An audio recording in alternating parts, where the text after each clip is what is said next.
This is the Nomadic Traveler Podcast. Cause I'm a travel junkie, I am restless, I'm spunky, I will do my case. I just don't want to stay in one place, been too long, now it's time, moving on to the next expedition. It's my addiction, hey. That was today's guest, Kelsey Henry, and she does music, books, coloring books. She's a yoga laughter teacher. She does it all. So that was just a little intro so you get a little taste of her music. And now, on with the show. Welcome to Nomadic Traveler Podcast. I am your host, Jason, and our wonderful co-host, Nicole. Hey guys, how's it going? and we are having a wonderful show about a young lady named Kelsey Henry, and she has a book called Growing Up Roadschooled. And it's kind of about her basically being a teenager and growing up in an RV. Yes. So we've been trying to get somebody to kind of come on and talk about this for a little while, and we met Kelsey at the Podcast Movement 2019, and she said that she would love to come on the show. She's actually got a book. Her book is called Growing Up Roadschooled, Stories, Lyrics, and Lessons Learned from Full-Time RVing and Life After Road Schooling. Yeah, that's why I think her story is going to be cool because she has both aspects. Yes. She has during a childhood and then the adult. During and after, yeah. It's going to be cool. I'm So excited. she has tips in the book for adults, tips in the book for like kids that are like being like homeschooled or road schooled, however you want to call it, from the road. I just did air quotes like anybody can see me. That was stupid. They felt it. They can feel the air quotes. So she was really amazing. We talked to her for a long time at Podcast Movement, and she does a little bit of everything. Yeah, she does a lot of positivity. So she has a page called PositivelyDelighted.com. Yes. So Kelsey she's a singer, she's a songwriter, she's a positivity coach, she does podcasting, she's a digital nomad, a laughter yoga leader. Not sure what that means. We'll have to ask her about that. A coloring page designer. She makes these really cool coloring pages. They're like absolutely amazing. And I think she sells those through PositivelyDelighted.com as well. She right? does. Yeah. And Etsy. And Etsy, yes. And she is a Pinterest consultant, and she does positively coaching through, she's certified through Canfield Success Trainer and Happiness for No Reason training. Yeah. So all positivity So here. all positive. So this will be a great show. So Kelsey's going to help make us more positive. Great. We need that on a Wednesday. Right? Right. On hump day The rest of the week's going to be amazing. during the middle of the week. Yes. I'm excited. She's going to Whatever have some happened good... to the hump day guy from that commercial? Remember that? Oh, yeah. Home day. Hump day.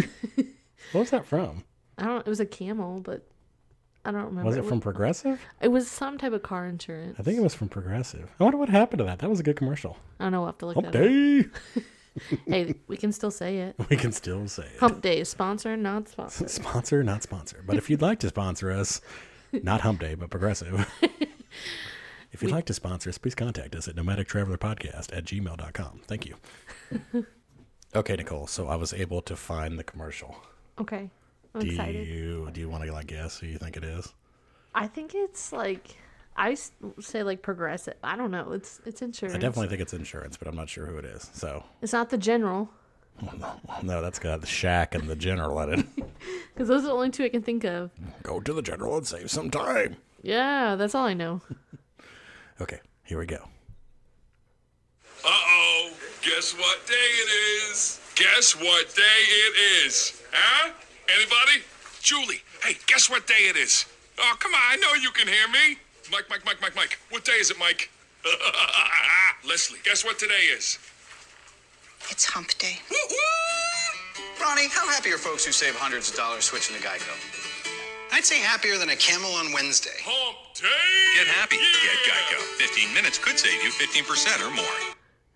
Geico. Oh my goodness. I would have never guessed them because I think So- of the lizard. It was definitely car insurance, but yeah, because we all think of the lizard now, which is Yeah. maybe why they did away with the camel. Oh, the camel was more fun. Hump day. Well, that made it a fun hump day. I love that commercial.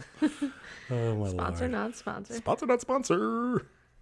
So, Geico, if you'd like to sponsor us, nomadictravelerpodcast at gmail.com. Yes. So, how was your day? My day? Yes, your day. It was good because I got to drive around and the weather was beautiful. Yeah, it's fall in Indiana, and it's very nice. It's, 72 during the day? Yes. And about 50 overnight, so it's a little chilly in the mornings, but it warms up nicely, and you have a wonderful, beautiful, clear skies. This It's is pretty my nice favorite. right now. It's my favorite when you can wear like a long sleeve shirt or like a light jacket and have the windows down and music on. Yeah. It makes for a good day. See, positivity already. She hasn't even come on the show and we're already being positive. We're Look at already that. ready to go for you. All right. Well, my day was wonderful, too. Thank you for asking. I was going to ask. You didn't give me a second. How was your day, Jason? It was good. My little guy, my son, is off school for fall break right now. So we went to the park and hung out at the park today, and he ate an obnoxious amount of food. So if anybody would like to donate food to Jason so he can keep his kid fed, he likes mac and cheese. He eats about 400 pounds of mac and cheese a day. That's who we need to sponsor us. I don't, right? Kraft mac and cheese. Wait, he doesn't like Kraft, though. No, it's the Yeah, Velveeta. Velveeta. Yeah, Velveeta shells and cheese is what he likes. So Velveeta, if you'd like to sponsor the show. Oh, Lord. We have some that will vouch for you. So he seriously eats, I really don't know how he doesn't like become mac and cheese. He will. I mean, it's really an insane amount. So So it sounds anyways, like a good day. that's, I'm sure there's other people out there that have 6-year-olds with the same problem. So I'm sure I'm not the only one. Yeah. Okay. Well, I think that's our intro for right now. And coming up next, we're going to have Kelsey Henry. Yay. All right, everybody. We want to welcome Kelsey Henry to the show. How are you today, Kelsey? I'm doing fantastic. How are y'all doing? I'm doing wonderful. I'm doing great. Nice to have you on the show. Excited to be here. We have a book from you called Growing Up Roadschooled. And that's probably the main thing we're going to focus on today because Kelsey has so many different awesome things that she can talk about. It would end up being a very long show if we went off the rails. So They're mostly in the book, so it's fine. Yeah. Just read the book and then you'll know all Right. the things about it.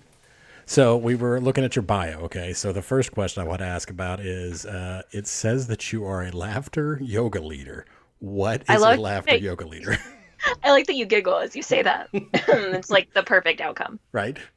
Yeah, so laughter yoga is the blend of laughing plus yoga breathing techniques. So as a certified laughter yoga leader, I am the facilitator of laughter. I'm a laughter professional in the sense. So I lead classes and tutorials and just every day I try to spread a little bit of laughter.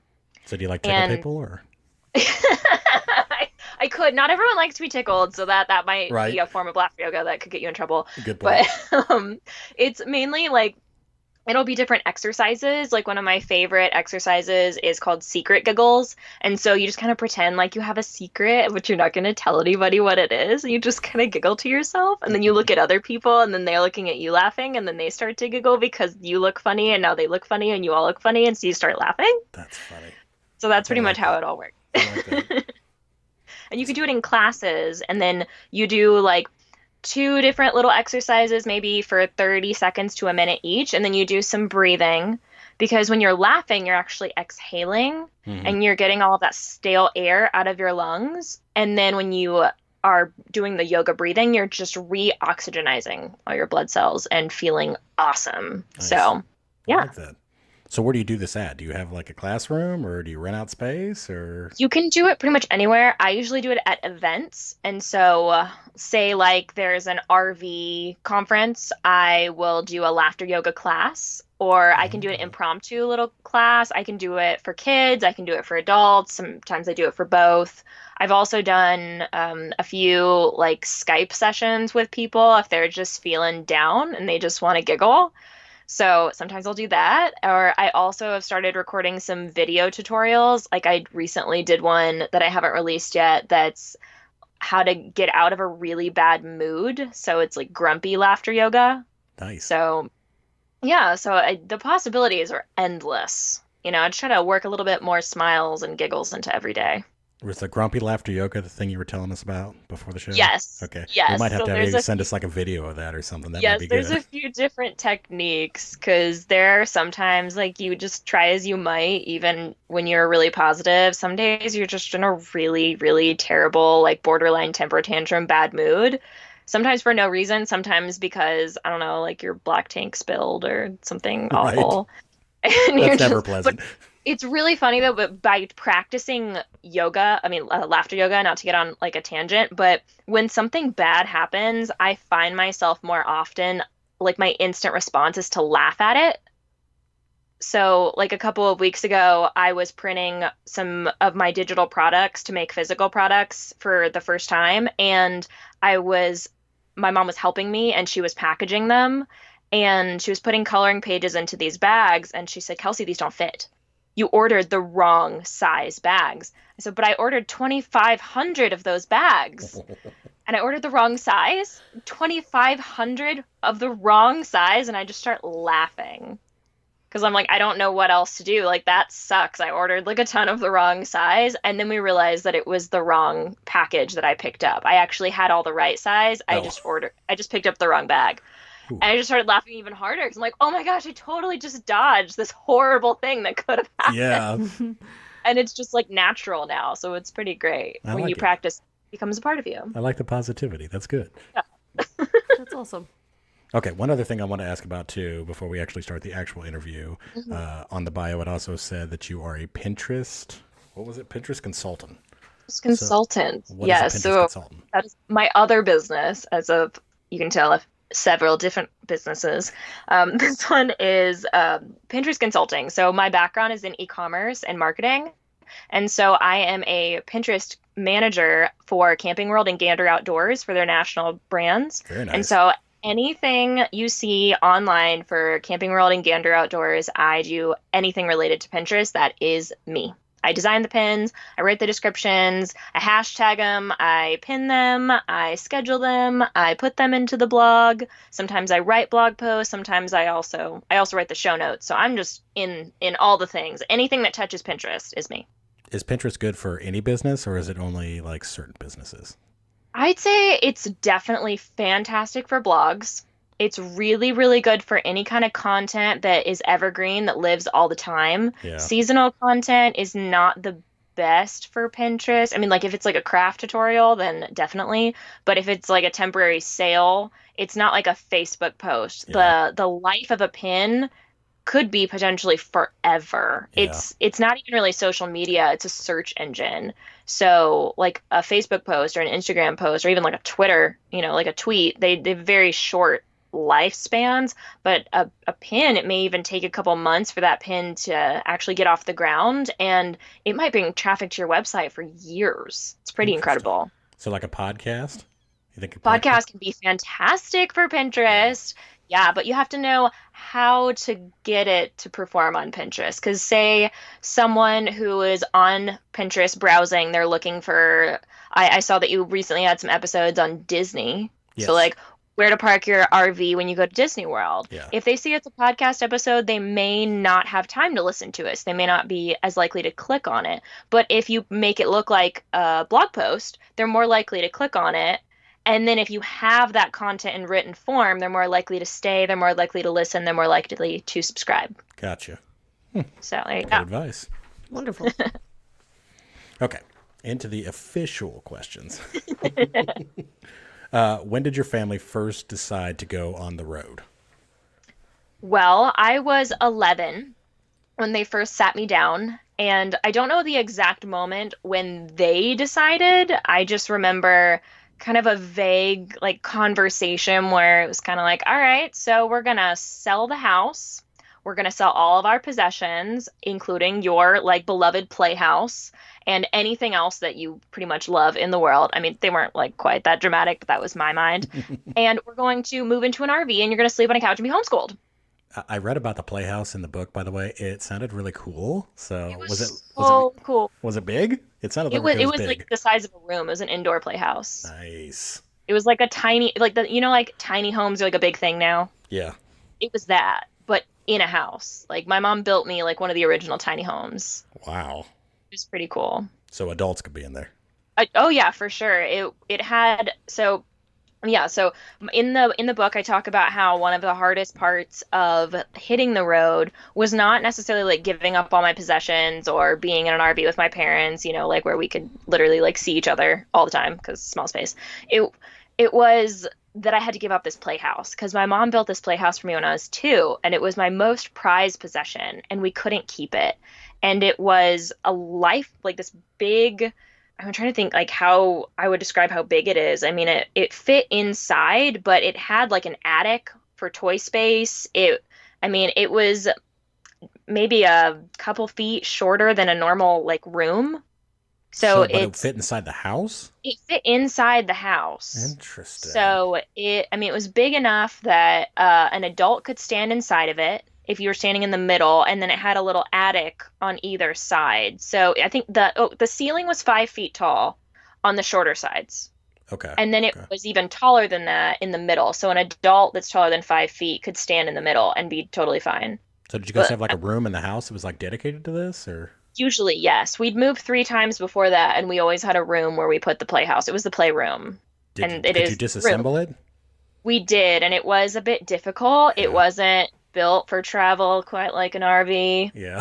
We should have thought about that way back in the day, you don't know. But we did take it apart a couple of times. I mean, and my mom was an interior designer, so it had wallpaper, it had like custom chairs, I had little benches with my toys, I had play food, had a little kitchen, I had little custom bookshelves. Like, it was adorable. It was really cute. Very nice. I like it. That's awesome. Yeah. So what would you say was like your initial reaction besides the house to hearing that you were like giving up going to your school and doing all the things that you were doing? I think it was a little bit of shock. I mean, it was a little bit crazy. It's not like we had really spent a lot of time in RVs. My mom had previously like had a little motorhome that she was decorating, and we had it. I think we took it on like 2 camping trips before it broke down and we had to sell it. But we had never talked about living in that. This is a very new concept. We had a 2-story house with a pool. It was just very foreign. My parents weren't exactly like minimalists, so it wasn't like, let's just live this freeing lifestyle. It was more, my dad was traveling all the time, and my brothers were 10 and 12 years older, and they had gone off to college, and my oldest brother had already gotten married. Like, he was starting his new life, and it was just a way for us to be together so my mom and I could be with my dad when he was traveling for work. So I think I did have a bit of perspective of, well, on one hand, I don't really want to go to a public middle school, so that would be pretty awesome to skip that. I've heard that's kind of traumatic. Yeah. So I was happy about that, but then on the other hand, like, we're gonna live in a trailer? Like, what does that even mean? I don't understand. I'd only been RVing maybe like once with my grandparents outside of our little motorhome, and I mean, it was cool, but I remember you couldn't always shower when you wanted to, and you had to like move your house and level it, and that's just very foreign concepts at 11.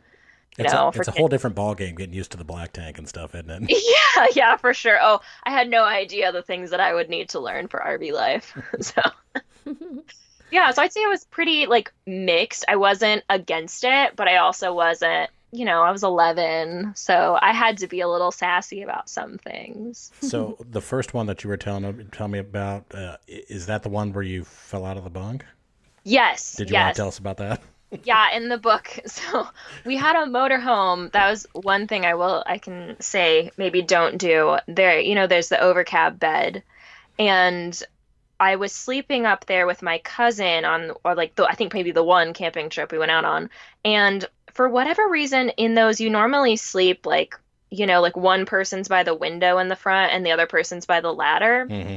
For whatever reason, we didn't want to do that, so we slept the other way. So both of our feet were like kind of dangling off the edge, and we were in sleeping bags. And sleeping bags are slippery sometimes. Yeah. And if you wiggle, like apparently I did as a child, eventually over the course of a night, you will scoot yourself to the edge.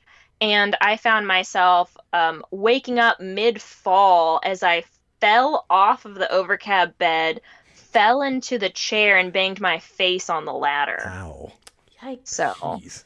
I didn't have very good memories of RVing. So I imagine it being the other way. I imagined you like rolled out of it. So you did not roll out of it. You like slid out No, of it. I slid out. Like I slid and I was still in the sleeping bag in the chair. That's why I couldn't like catch myself as I fell. It might be better that way though, because if you would have Maybe. rolled off, you might have got hurt worse. Yeah, maybe. So I at don't least know. you kind of hit feet first, kind of, you know? Yeah, I guess so. I mean, no matter what, if you, you know, if you squirm in your sleep, you should probably put up like a netting. Right. That's probably smarter. We newbie RVers, we didn't know. What do you want? What would you say that you want like other children who might be in the same, predicament, being on the road, being homeschooled, road schooled? What do you want them to kind of know about the experience ahead of time? I would say for kids, because I've seen kids, sometimes they're super gung-ho for it and sometimes, they're not. I would say first keep an open mind because it can be truly amazing.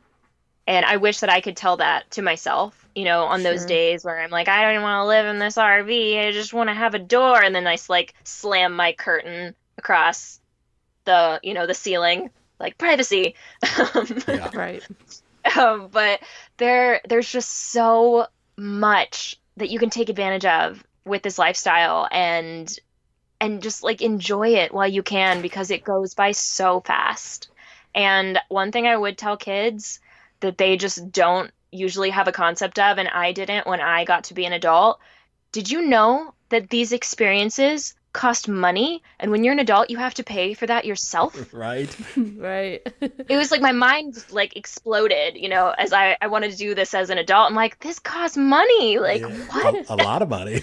Lots for and lots this. of money. Yes, for sure. Yeah. Especially in the book where you were talking about the place in San Diego, that really nice campground. And I'm like, man, this place sounds amazing. I bet this thing's a fortune. Oh, yeah, definitely. We were so spoiled on our first like 6 months of the road. It was pretty amazing. I don't know if you say in the book, what does your dad do? Why does he move around so Yeah. much for work? So he was a chief technology officer for different online banking companies Oh, and other technology companies. So he would essentially, like, the tech jobs were not in the Dallas area where we were from. And so he would have to fly out on Monday and then he would fly back on Friday evening. And so he was gone all week long. gotcha. That was my entire childhood. And he missed a lot of my brother's childhood. And they're 10 and 12 years older. So that's a really long time to be traveling like that. Yeah. And so this was a really big incentive that we could be with him. I mean, he still had to work a lot. So it's different than a lot of the families now, they have a blog or they have their remote business or a remote job. And my dad was working, a corporate job, like not only just corporate, but as an executive in these, major companies while we were living in an RV. Yeah. So we were able to live super cheap and we moved to California in the RV for his temporary position out there. And I think the housing market collapsed after we were out there for a while. And so we would have lost so much money if we had bought a house. Right. And we were able to make it through just fine because we fully owned our RV and we were, sitting pretty at this really nice RV park, where we were paying our money that way instead of putting it into an apartment. Yeah, I didn't even think about that part of it. That's a great Yeah. thing. Yeah. That's a good point. That's awesome. It was also really good leverage for his job because if ever there was on one hand, it could be, oh, well, we need you to go to Paris. And, well, we don't have a house, so we can just up and go to Paris on a whim. Yeah. Or if, he didn't like the job, he could be like, well, I could just leave and then pack up my house and move across the country. So it was good leverage either way. Absolutely. So, due to all this travel, have you ever gotten tired? Do you ever say, I don't want to travel anymore? I just want to be in my house? I tried that for a time. I didn't like it very much. There was a time, I didn't grow up with a lot of other road schooled kids, or really any. So I felt a lot of pressure that this was just one big grand adventure, but I have to turn out like everyone else at the end of it. And so my thinking from that was, okay, well, who do I know, everybody else that I need to turn out like? And I look to my oldest brother and my sister-in-law, who my brother was an accountant. My sister-in-law was a teacher. They got married right after college. They went through school. And so and I looked to other people and I thought, okay, well, one, I'm going to go to college and then I'm going to get a job. And then I don't know if I really thought that far, but the further I got into it, when I got into college, I just kind of kept pushing aside like the want and desire to travel. I still went on trips, but I also got to be a little bit afraid to go out and do things because, I was always in fear of being this weird homeschooled kid. I had to compensate for that. I had to study communication skills so I wouldn't be awkward in conversation. I had to be the best in my major because people said that I didn't know anything because I taught myself. They thought I wouldn't even get into college. They thought I wouldn't maybe get a good job, whoever the they was in my mind, Yeah. who was against me. A lot of it was just fear that was put there somehow. You don't always know where these thoughts come from, but I had this need to prove myself, and for a few years I thought, well, I have to get the best job after college and I have to settle down into a relationship. And then when all at once one day it all blew up in my face and I was forced to decide, okay, either right now you need to find your own place to live and you need to get another job, or you can be mobile right now and you can start your own business like today. And I had to make that decision, and I'm really grateful that I took the leap. And I've been building on that location independence the past few years. Yeah. That's awesome.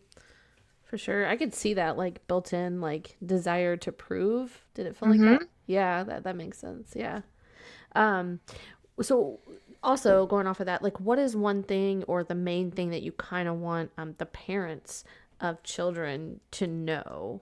The main thing that I want to really show parents is, that the way that you look at road schooling will be the way that your children will look at road schooling. So you need to do whatever you can to go into it with confidence. Whether your child is self-study like I was self-study from 7th grade on, or if you're helping them every single day, however you do it, you need to be confident that this is the right path for your child if you're going to do it. And you can always change, but if you go into it hesitant, worried of how your child might turn out, they will feel that. And I felt my parents' worries because we just didn't know if I was going to turn out okay. We didn't have a case study. We didn't know. And so I bore that burden, and they didn't know, and I didn't really share that with them because I didn't know it was a problem, and they didn't mean to.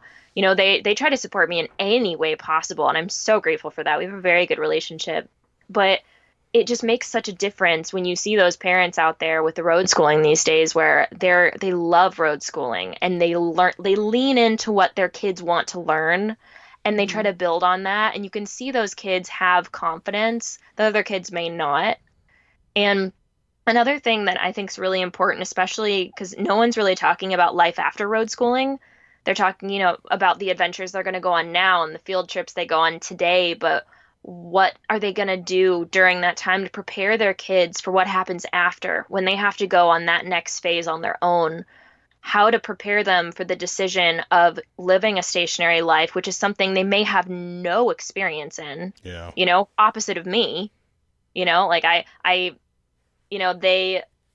had a little bit of both, but I was like, okay, I need to be stationary and like trying to figure that out. But some kids, they may not want to, or they may have a desire to, but have no idea how to get started, So that's something that I think that it would be really good for parents to teach their kids is whatever path they choose, help them get to that point.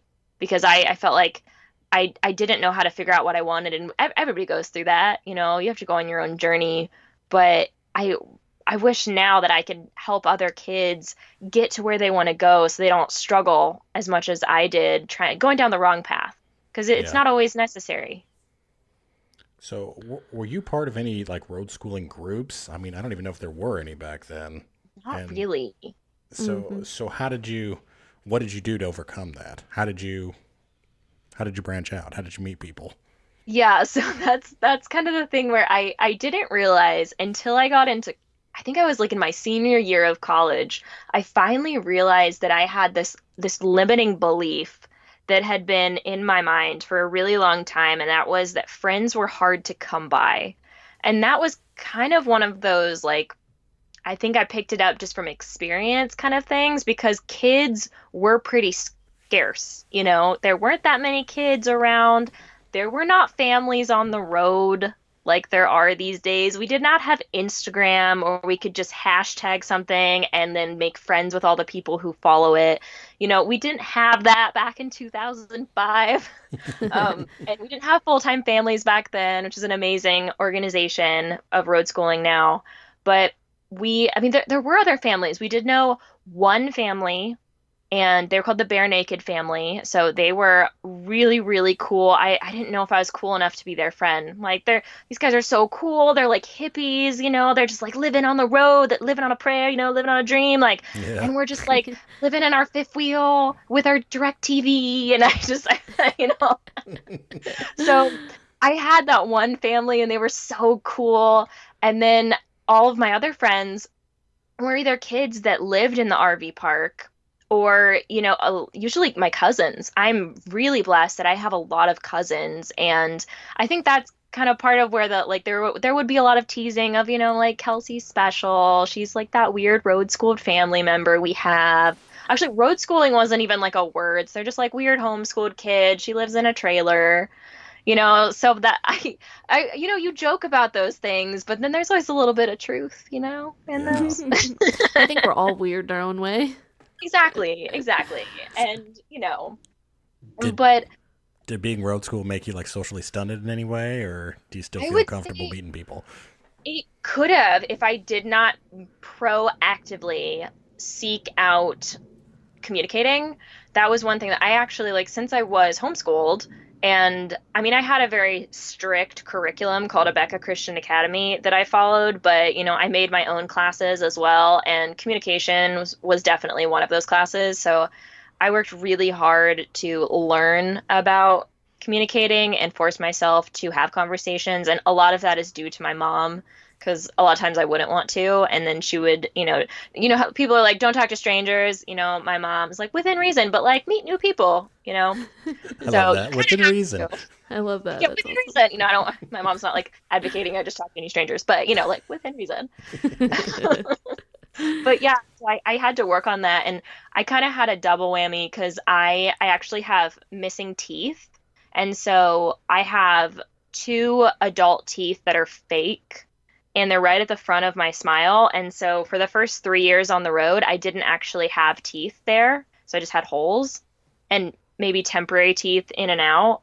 And so not only was I like immediately like socially awkward and on the road and didn't know anybody, but I also never wanted to smile. And so, we're in these amazing places, we're like in Paris by the Eiffel Tower. My mom's like, smile for the pictures. We're going to look at these forever. And I'm like, I don't want to look at this smile forever. Like, I don't want any proof that this ever existed. Right. How parents are too. They never get it. They don't get that might be slightly embarrassing for you. I get it though from her perspective because like I don't know, I haven't been back since. Like that would be really nice to have those pictures. Yeah. And now I have, like 13 years later, I have this smile, 3 surgeries and 5 dentists, created this masterpiece that I call a smile. But back then I didn't have that perspective. Right. I was reading about that in the book, and then I turned to the back cover and I looked at her smile. I'm like, her smile looks amazing in this picture. Thank you. It was a lot. It's quite the journey. But I'm grateful for it. Every time I use it now, it's like $5 back in our pocket. So That's an awesome perspective. I like that. What was your bedroom like in your RV? Yeah, so the first bed that I had was just the couch. And so I really, really, if I'm going to have a say in this whole RV life, I was advocating for a kid's bunkhouse so I could have a door. A door was a really big deal for me. I'd actually had a couple bedrooms where I didn't have a door and my playhouse didn't have a door. And just because of the way the houses were, created.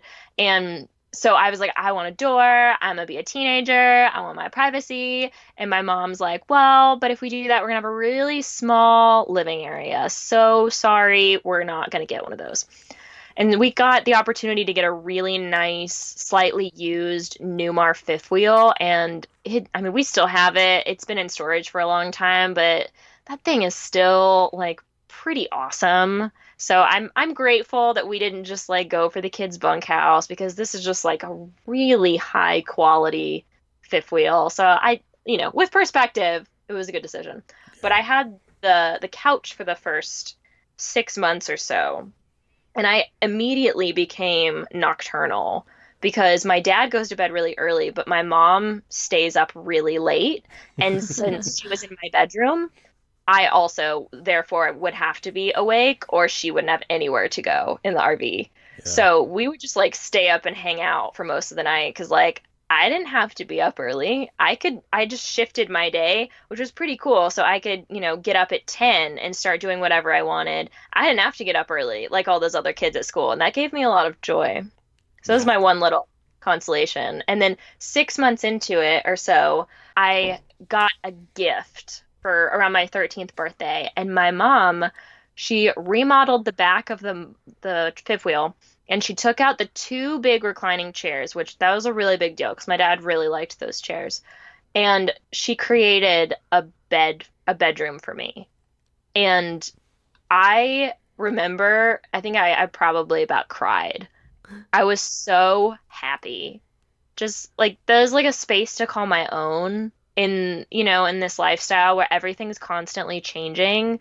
It was just so special that they would make that like one small little sacrifice for me to have a place where I could just sit and be like, this is mine, and that means a lot. Yeah. As a 13-year-old, I can imagine that being major for you. Yeah. Yeah, and I think like I'm really grateful that I was really appreciative of it too, because like that age sometimes you're just like whatever, but that was one of those things where I like, guys, like it not only had, like just tearing up when I even thinking about it, it had a bed, but it also had a curtain.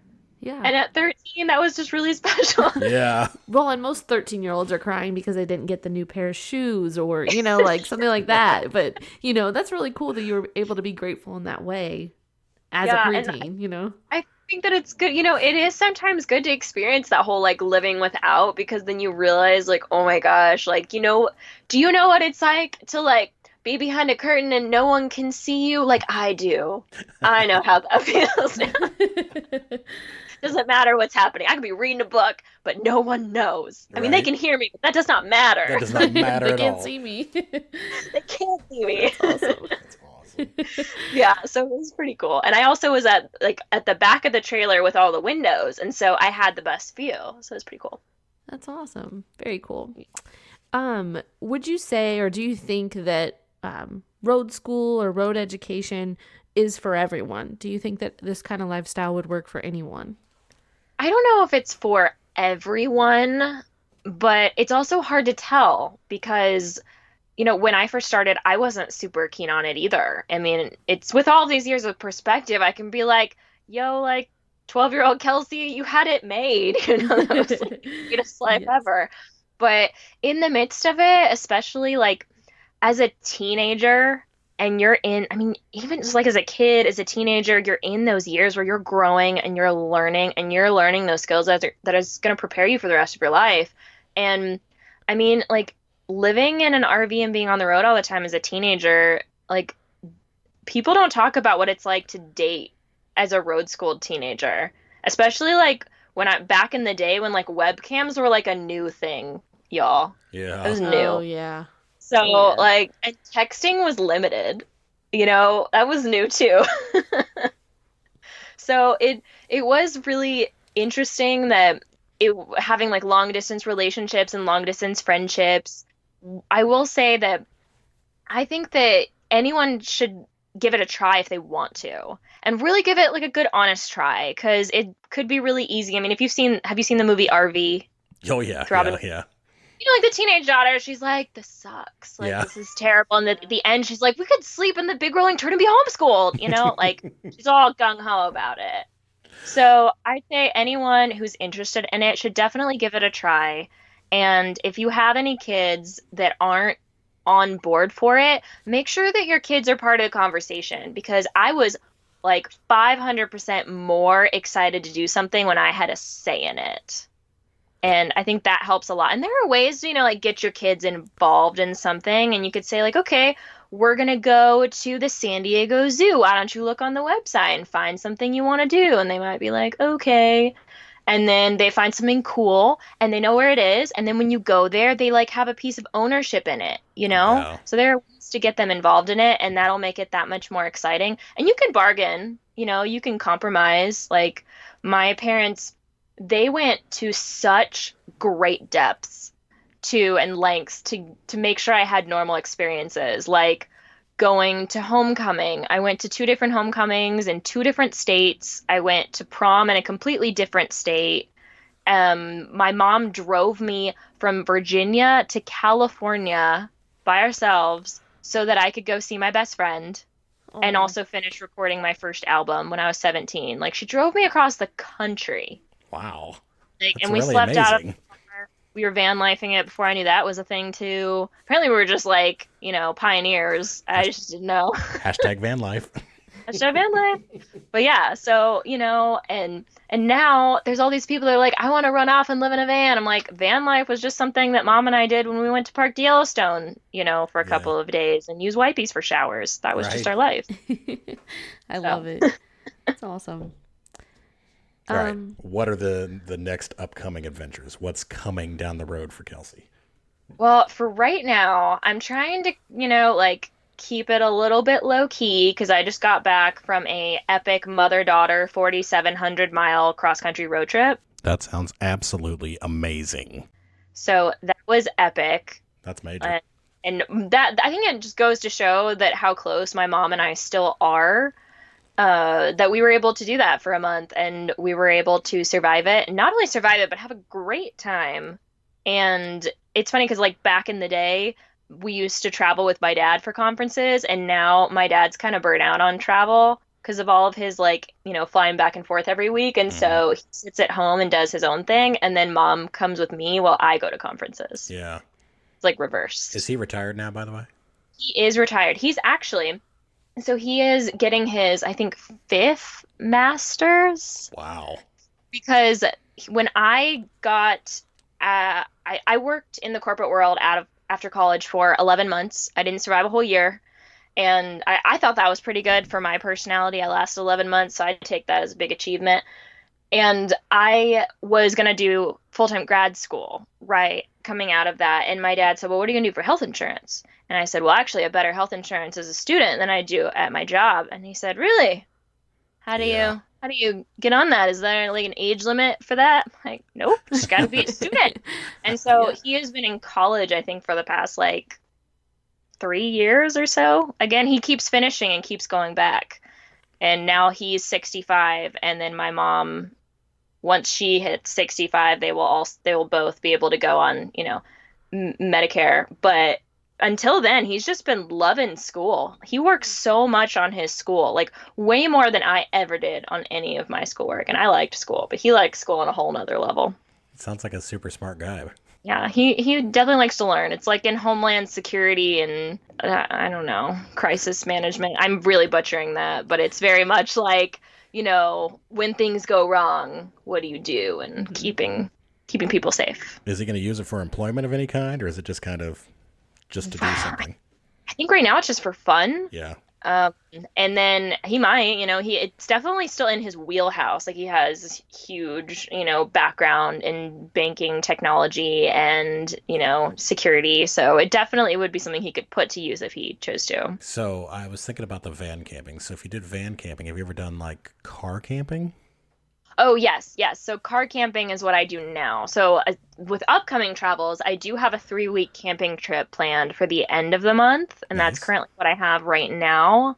So I'm going to be doing a trip out of my car because it is good weather, hopefully. Yeah, I say that, but it's still 88 outside right now. Oh, so we'll see. Hopefully by the end of the month, it'll cool off enough that I can sleep in my car. I consider myself at least in the past few years, I've I've become more independent. I did not normally consider myself someone who's really independent, especially not someone who would sleep in their car. I always thought I was way too paranoid for that. But I actually thoroughly enjoy car camping. I have it set up really cute, and it's like a glamper on wheels. It's like my playhouse, but in the Nice. modern day on wheels, essentially. I saw your picture online. So is it pretty much set up like that all the time, or is it only All when the you're time. traveling? All the time. It's ready to adventure. It's my adventure mobile. Love it. Because I kept wanting to get an RV, or to get a van or something. And it kind of tore at me for a while that I have all of these amazing friends who are full-time RVers. And I'm like, I've already done this and I want to get back to it. And I need to do this, and kind of, shaming myself a little bit for not being full-time. And then I kind of took a step back. I'm like, well, what can I do now, to go on fun trips and also just live my life at my own pace where I am right now. And I thought, okay, well, my car, I could take the seats out. Would it be possible to make a bed back there? And I did 3 different types of renovations over the past year, and I'm really happy with the one that I have right now, where I have a platform on one side and then I have like free space on the other.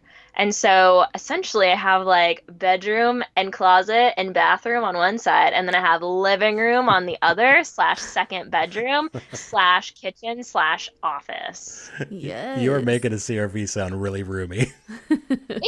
Well, yeah. Well, for me, okay, so I'm pretty small. However, I will say my mom and I both have camped in this car together.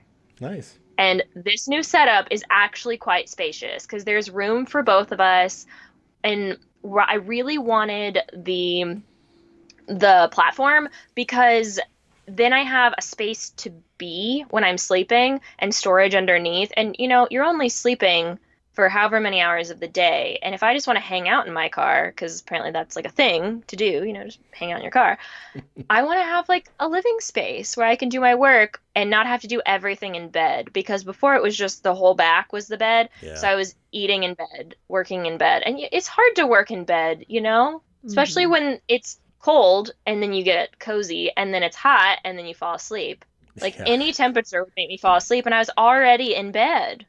So I really like this. I think that it'll help me keep more awake. So it took you about a year to outfit your car, or? I did 3 different renovations over the course of a year. So every time I went on a major trip, I would make a modification. Okay. Very cool. Very cool. Yeah. Do you see yourself continuing this like road life in the future if you have a family? I would like to. I think that it would be really fun. I don't know if it would be full-time or part-time or something, but I would love for my kids to experience RVing. Another thing that I thought a lot about is, would I homeschool my children? That's a question I get a lot. And I don't want to be,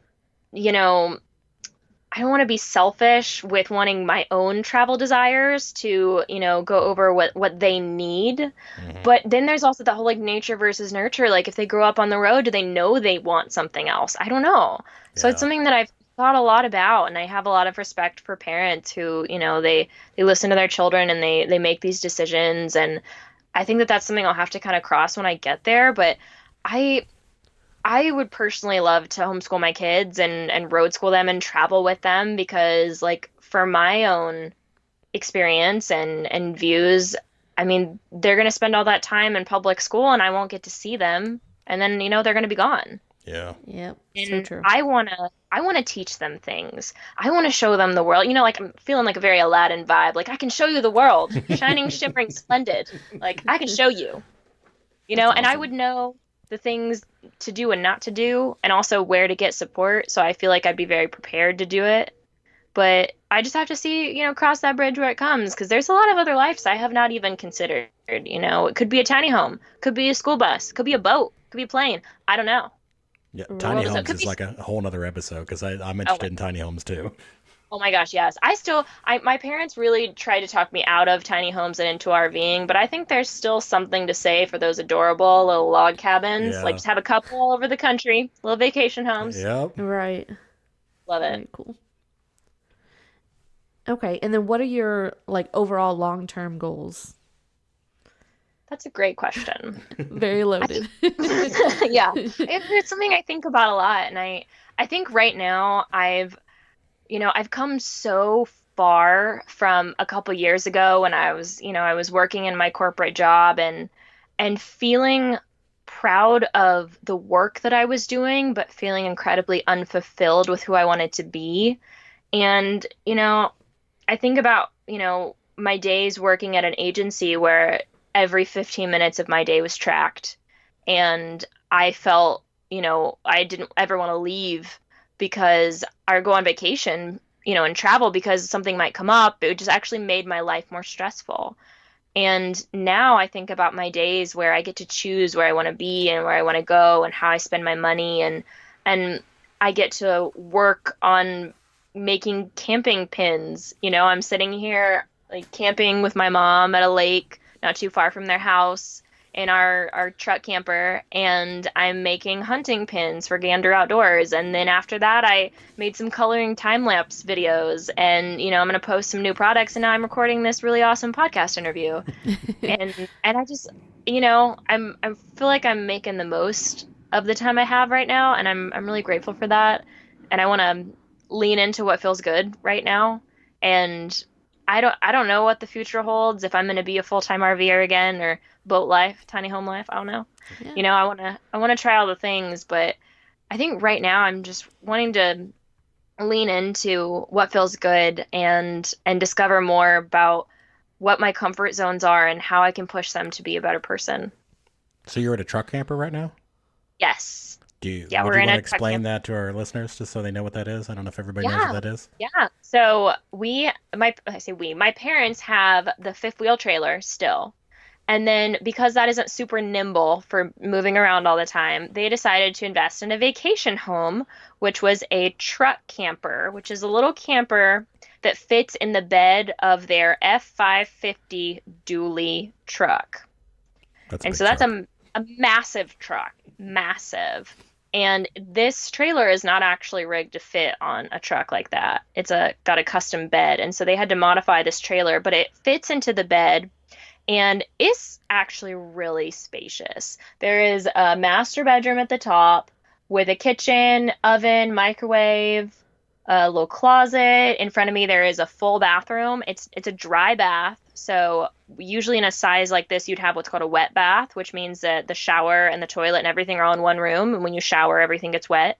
But this is a separate dedicated shower. And then I'm sitting currently in the living area, which is the couch and table dinette, which is also a bedroom if all three of us are in here.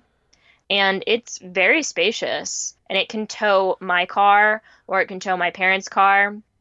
So we use that on a lot of trips, and I probably spent about a year of my entire life living out of this truck camper with them. Wow. So That's awesome. pretty. That's you talk about RV life, like this is tiny. Do you have any idea what it weighs?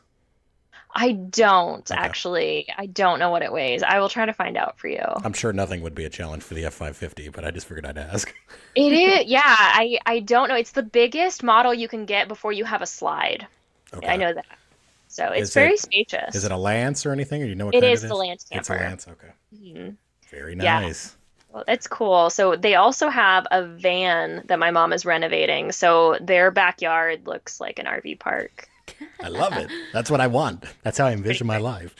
I know. I'm like, someday I'm going to have like a whole fleet of vintage trailers. Yes. Like I can see this all in my future. So maybe that's Very What cool. was the thing I was looking into? RV share? Yeah, Is that what it's renting called? out your RVs. Oh, yeah. Mm-hmm. Have Yeah, you guys done any of that, or have you We ever have rented not. one, or have you ever rented one out?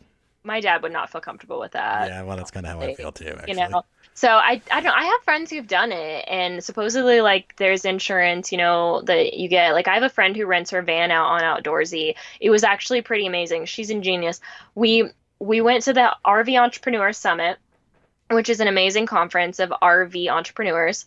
And she had all of these big RV bloggers she took photos of them in her van for her Outdoorsy listing. Nice. So it's like famous before it's even listed. Where Yes. she's like, just like Heath Paget of RV Entrepreneur and heathandalyssa.com, just driving my van, no big deal, and then like people blogging like in the van, other people like hanging out the side of it or like with their animals in the van, just like it was amazing. Her listing is pretty great. Excellent idea. It's very smart. It's very smart. Okay. Well, so moving on to the next part. Our next part is today's hidden gem. Do you have a hidden gem for us today? I have a couple of hidden gems for you, Tell us about them. which I'm pretty excited about. So first one, we're gonna go with something off the beaten path for camping. I stumbled upon this incredible campground in the Redwoods in California. It's called Gold Bluffs Beach Campground. And it is literally like when I say off the path, like it's off the path. It's almost like off road to get to this place. This is not an RV place, but this is something like you could take a car camper, you could take a tent, and it's fabulous. So you go through the redwoods, and it looks like you've been transported back to prehistoric times.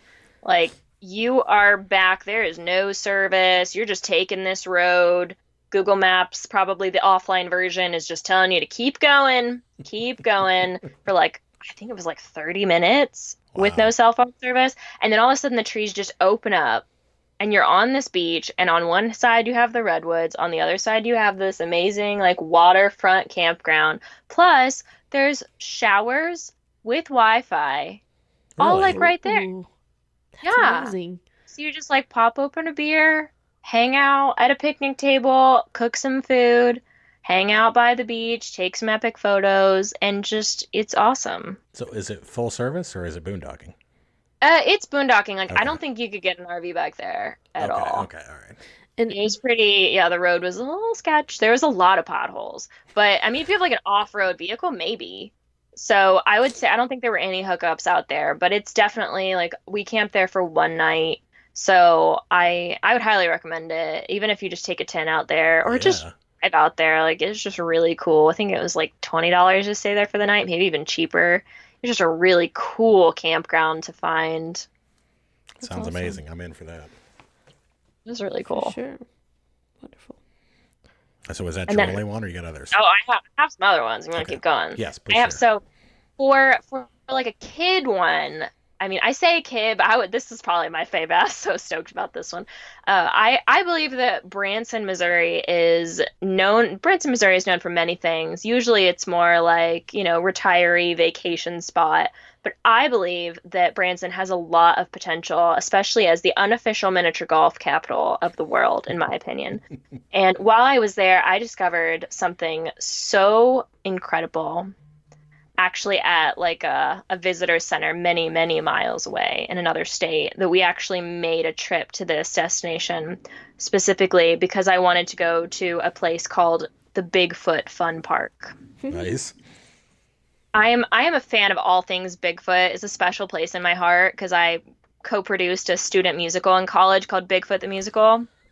So That's I'm a cool. bit partial, but this is literally a Bigfoot themed miniature golf adventure park. So you're like playing miniature golf, and this part is Bigfoot themed, and then this part is Yeti themed, and then this part is Yucca themed because apparently there's a desert Bigfoot. And then also they have these rides that are really cool. Like they have one of those like really tall one that shoots in the air. I definitely didn't go on that.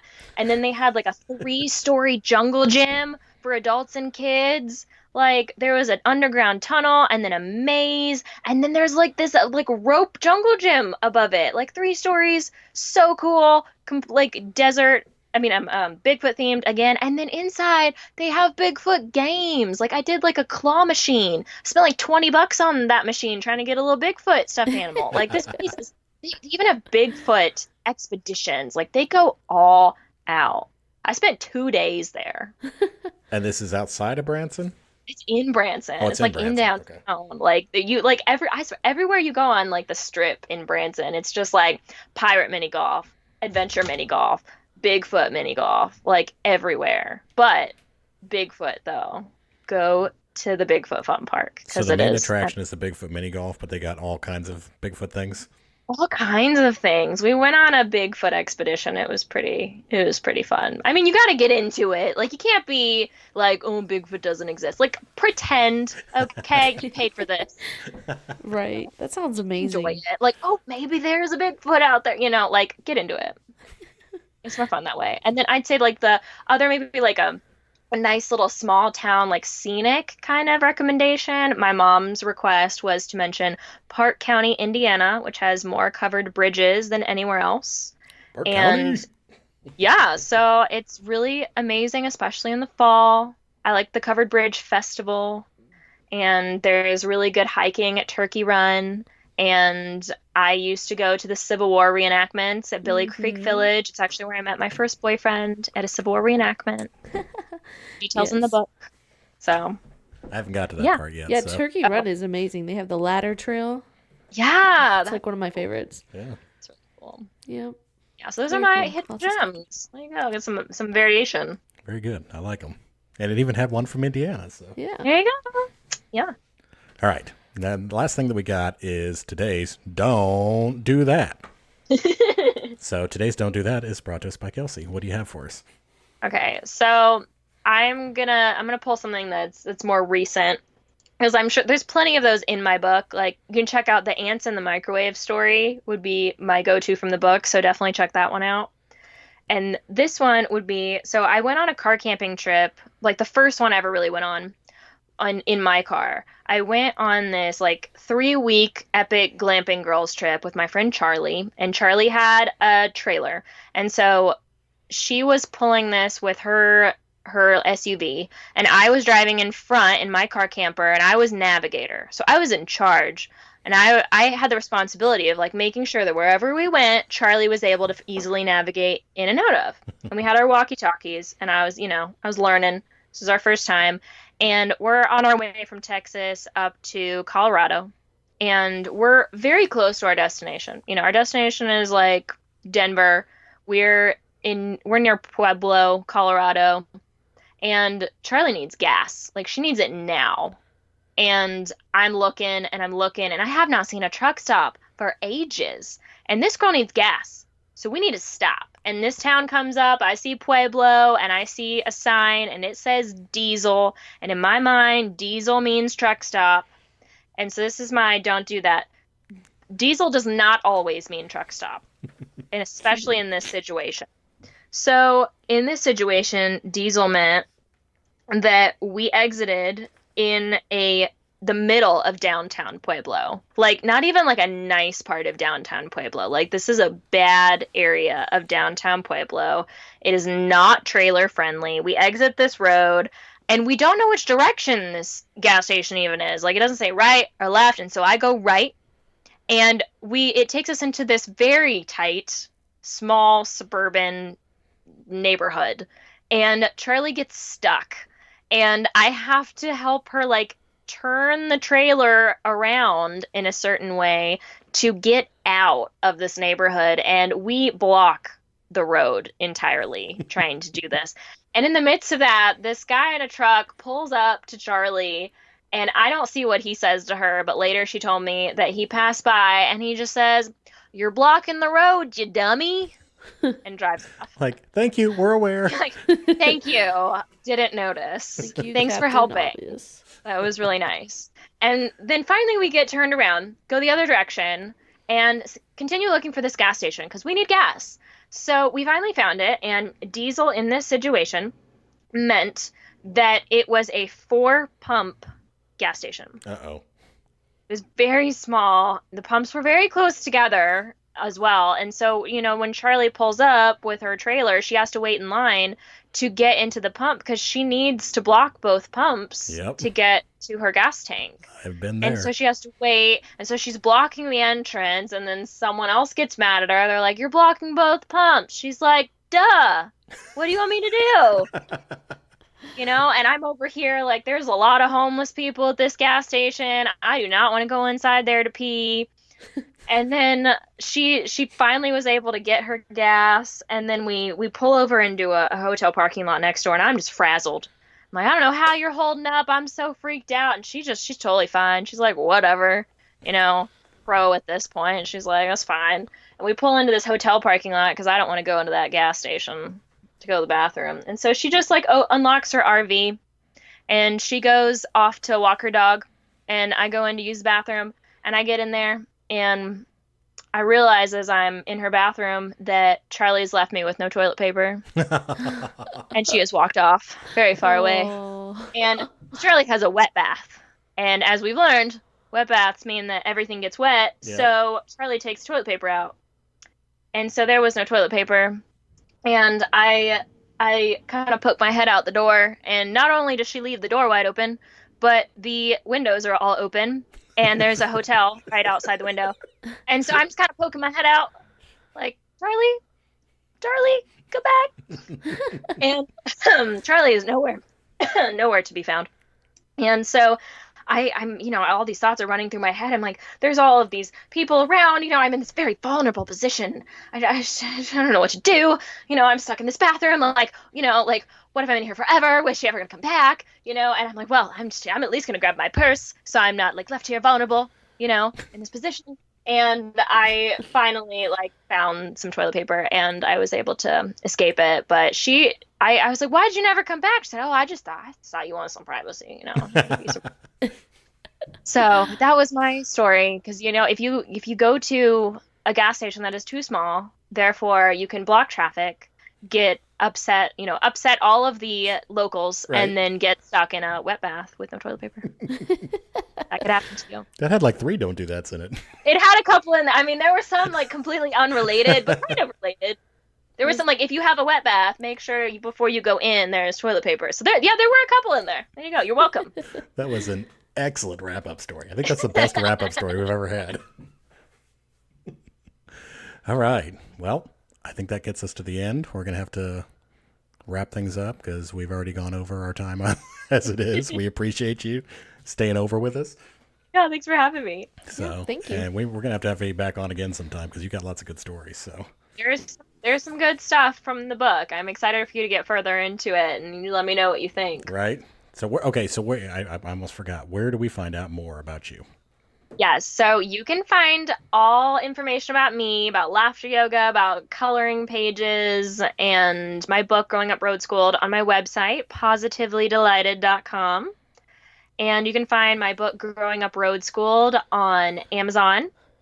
And my music is on Spotify, Amazon, and everywhere music is sold or streamed. So do you have albums? I do have albums. I have 2 albums. Nice. One is from when we were on the road. So if you want to hear teeny bopper songs from road school teeny bopper songs. So none of those songs are travel themed, but for example, and a lot of these stories are in my book as well. So the cool thing about the book is that it has lyrics in there. So you get to remember my childhood through my lyrics as well as my stories. Very nice. And so one of the songs on my first album is called Obviously Oblivious. And it was a song that I wrote sitting on a picnic table outside of our RV. And I wrote it at the RV down the street from us because in that RV lived a teenage boy who I had a very big crush on. And it was so obvious. And he was completely oblivious to my affections. And therefore, I needed to write a very dramatic song proclaiming my affections. Not that I was ever going to play this for him. This was just for me. So I went full on drama. But then my mom decided months later to dare me to serenade him with said song. Wow. Which spells out, I like you in the chorus. Because you can't make it any more clear than I like you. And so I needed money. I didn't have a job. I wanted to buy Christmas presents for my family. So I did that. I did serenade him with that song. And you can read the book to find out what happened. And then you can listen to the song on iTunes. Very nice. So, hey, you're not on Audible yet, are you? I am not. I am working on it. I'm actually working on recording the audiobook right now. And that was a big challenge, was trying to figure out, okay, well, there's lyrics in the book. Do I read them like poetry or do I actually perform all of the songs? Perform them. That's what I'm working on. So I'm going to have a Growing Up Roadschooled live edition, and it's going to have all of the songs. And a lot of these songs have never been recorded or maybe even performed before. It's got some of my really early songs. I was songwriting before I was playing guitar. So it's got some stuff in there that I'm like, do I really want to release this? I don't know. Someone might listen to this and be like, this songwriter sucks. Be like, I was 11. Right. Don't judge me. Yeah, you started at the wrong track. So that's what I am working on that right now. That is the next big project, as well as revamping the Positively Delighted Show podcast. Excellent. Very cool. So you are not currently recording then? Currently recording podcasts or audio? Podcasts. I have about 10 unreleased episodes that need to be edited. Okay. So I'm working on that right now. It was just like with the book. The book was kind of something where it's like, I want to write a book. I've been wanting to do it for a long time. And then I hired a best-selling author coach, which was my good friend Laura Peterson. And in her program, it says, we'll pick 4 weeks or 8 weeks. And I'm like, wow, that's really aggressive. Well, how about the 8 weeks? And then within 8 weeks, I had completely outlined, written, edited, and published this book. Nice. So she's like, you're such a good student. You finished it. I'm like, oh, well, there was an option where you don't. Right. I thought, like, yeah, you know, I don't want to let you down. Paid money for those. Like, I didn't know that was an option. I didn't know I could do You that. know, for real, though. She's like, oh, no, some people take years. Well, I'm glad you didn't tell me that. Yeah. Thank you for telling me that afterwards. I just decided, like, I'm going to write a book. And then I did, like, nothing else outside of working and just writing this book for 2 months. And everything is available, including the podcast, at positivelydelighted.com, correct? Everything is on there, including free coloring pages. So there's all kinds of goodies on there. There you go. Very cool. If you're looking for some free coloring pages, positivelydelighted.com. It's like a tongue twister. It is, yeah. All right, everybody. That was Kelsey Henry. Thank you so much for coming on. Thank you. Thank you for having me. We really appreciate it. All right, we're going to wrap up the show with a song called Free from Kelsey Henry, and it's available on iTunes. Every day I go to work, try to pay my dues, climb the ladder and sing the corporate blues. And while my peers are out making connections, I'm out looking for other directions. 'Cause I've been hiding, but soon they'll see this life wasn't meant for me. 'Cause I wanna be free to go where the wind blows and do what I wanna do. Have a say in my day and find some purpose to make the most of every minute and actually live in it. Most of all, I just wanna be free.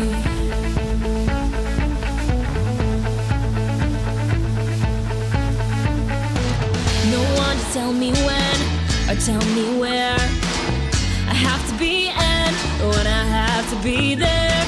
Wanna be the boss of me and make it a career. Gotta make it happen, I can see it all so clear. 'Cause I wanna be free to go where the wind blows and do what I wanna do. Have a say in my day and find some purpose to make the most of every minute and actually live in it. Most of all, I just wanna be free.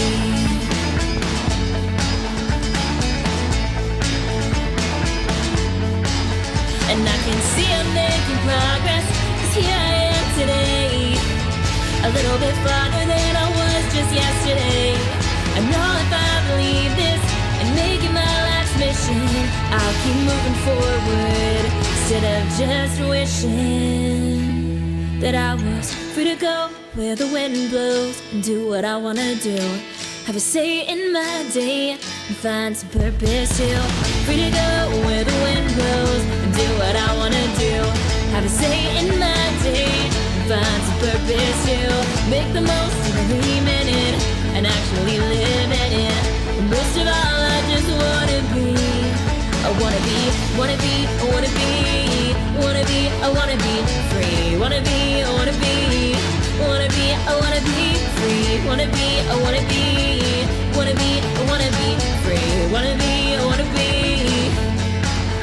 free to be me.